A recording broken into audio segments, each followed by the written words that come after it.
My name is Alexandra. I'm from Ukraine, from Odessa. I left Ukraine on the second day when war started. My father, he's in army. He said I need to go. My mom decided to stay with him, so I'm here alone. Are you missing your family? Yeah, I call them every day, sometimes twice if I have a time. After an exhausting journey to what she thought would be safety, Alexandra was placed with a host family in Scotland, but says she quickly had a feeling that something wasn't right. Every time when we was somewhere, she said to people something like, look, I have my own refugee. You felt that the host family wanted to show you off. How did that make you feel? Like I am a puppet. The novelty of hosting a refugee then seemed to wear off. The family told Alexandra she'd have to find somewhere else to stay for 3 weeks because they were off on holiday and didn't want her living in their home without them. She eventually ended up in Birmingham, homeless and alone. It's a huge city. It's too scary for me. It's too dangerous. I found hostel for homeless people. When I started to looking for this place, I recognized that I can't do that. You left Ukraine, you fled the war zone, you ended up homeless on the streets of Birmingham. How did that make you feel? It's terrifying because I was looking for all these buildings, and I didn't know what to do, where to go, and yeah, I was out of money, out of food, out of everything. Alex's story is not the only one that we've heard. It's thought that more than 1,000 Ukrainians who fled the war are now homeless on the streets of the UK after their relationship with their host family broke down. And of these, 3/4 are families with children.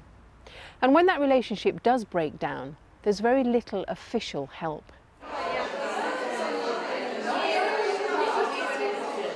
A West Midlands welcome for their Ukrainian guests at the Moseley Hive Community Cafe. They organise weekly activities to help refugees integrate here in Birmingham. It's lovely. It gives them an opportunity to meet new faces, have access to some local support. And it's not just practical support, but emotional support. The unpaid volunteers who run these sessions are increasingly being asked by the council to mediate between host families and their guests when arrangements go wrong. We've seen some cultural personality clashes where it's not as you envisaged it, and that's from both sides. The refugees have thought the host would be more supportive or supporting them differently, and the host has thought, well, I don't really like how you're behaving, be that you are, I don't know, not getting out of bed till 3 o'clock in the afternoon, or your children are not going to bed in the evening, or you are leaving your kids unattended at home, stuff that isn't common here. And it's attitudes that aren't common here that are often the most difficult to deal with. Larissa Lemishko came here from Odessa with her 2 daughters.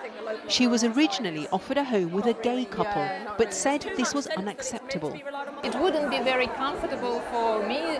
I can't say that it is good or bad. This is just what I didn't want my children to see. It's very different here in the UK because you're allowed to get married. You know, it's very normal to see same-sex couples. So has that taken you a while to adjust to? I understand that it happens. I didn't want to choose such kind of house for my family. Some hosts have felt that their intentions can be lost in translation.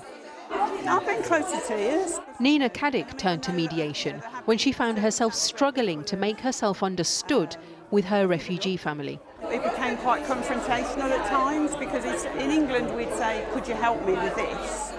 But I'd get, do this. And so, you know, as a host I'm thinking, well, I don't have to do anything, really.